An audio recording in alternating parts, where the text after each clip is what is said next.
ఢిల్లీకి BRS working president KTR బయలుదేరారు. సాయంత్రం ఎమ్మెల్సీ కవితను కలవనున్నారు.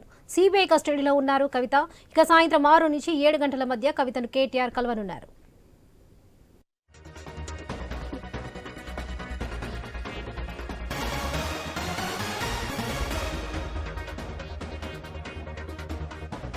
గురూజీ రామ్ నారాయణ్ జీ ప్రపంచ ప్రఖ్యాత జ్యోతిష్యులు ఇప్పుడు మన హైదరాబాద్ లో ఎటువంటి సమస్యలకైనా తక్షణ పరిష్కారం చేయబడును. సంప్రదించండి 96651137 9000004357.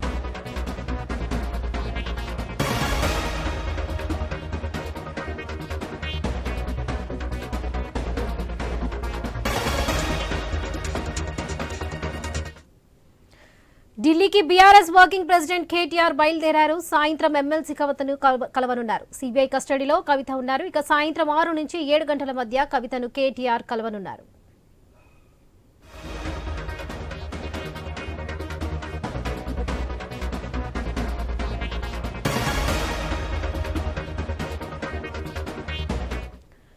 ఢిల్లీకి బీఆర్ఎస్ వర్కింగ్ ప్రెసిడెంట్ కేటీఆర్ బయలుదేరారు. సాయంత్రం ఎమ్మెల్సీ కవితను ఇవాళ కలవనున్నారు. ఈ నేపథ్యంలో సిబిఐ కస్టడీలో ఉన్నారు కవిత. ఇక సాయంత్రం 6 నుంచి 7 గంటల మధ్య కవితను కేటీఆర్ కలవనున్నారు. ఇక ఇదే విషయంపై మరింత సమాచారం మా బ్యూరో చీఫ్ రాజు అందిస్తారు. ఎస్ రాజు, చెప్పండి.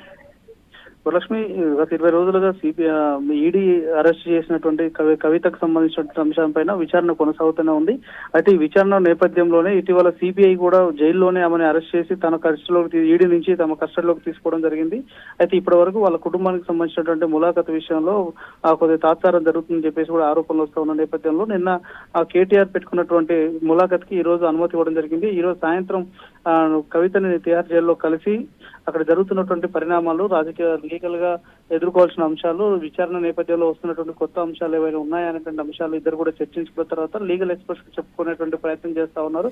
మరోవైపు ఇప్పటికే కవిత ఒక స్పెషల్ లేఖ కూడా రాసి తనకు అన్యాయంగా కేసులు ఇరికిచ్చారు, నాకు ఏ సంబంధం లేనటువంటి కేసులు ఇరికించి నన్ను ఇబ్బంది పెడుతున్నారు, తన పిల్లల భవిష్యత్తు కూడా పాటు చేసే ప్రయత్నం చేస్తున్నారని చెప్పేసి కూడా కొన్ని అంశాలు పేర్కొనడం జరిగింది. ఈ నేపథ్యంలో ములాఖత్ చేసుకున్న తర్వాత ఒకవైపు పార్లమెంట్ ఎన్నికల అడవుల్లో బిజీగా నడుస్తున్నటువంటి వీళ్ళు మరో కవితకు సంబంధించినటువంటి లీగల్ వ్యవహారాలను కూడా చూస్తున్నటువంటి పరిస్థితి కనిపిస్తుంది. కేటీఆర్ ఉదయమే ఢిల్లీకి బయలుదేరడం జరిగింది. ఆయనతో పాటు పాడి కౌశిక్ రెడ్డి ఎమ్మెల్యే కూడా వెళ్లారు. సో వాళ్ళు వెళ్ళిన తర్వాత సాయంత్రం వాళ్ళకి అపాయింట్మెంట్ ఉంది. అపాయింట్మెంట్ ఇచ్చిన తర్వాత ఎంతసేపు కలవనిస్తారు, ఏమేమి అంశాలు మాట్లాడుకునే అవకాశం ఉంటుంది, కవిత ఏం చెప్పబోతుంది, ఆ చెప్పేదాన్ని బట్టి ఇక్కడ లీగల్ గా ఎటువంటి స్టాండ్ తీసుకోవాలి అనేటువంటి ఆలోచన ఈరోజు బీఆర్ఎస్ పార్టీ నేతలు అదేవిధంగా కేటీఆర్ చేసే అవకాశం ఉంది. వరలక్ష్మి.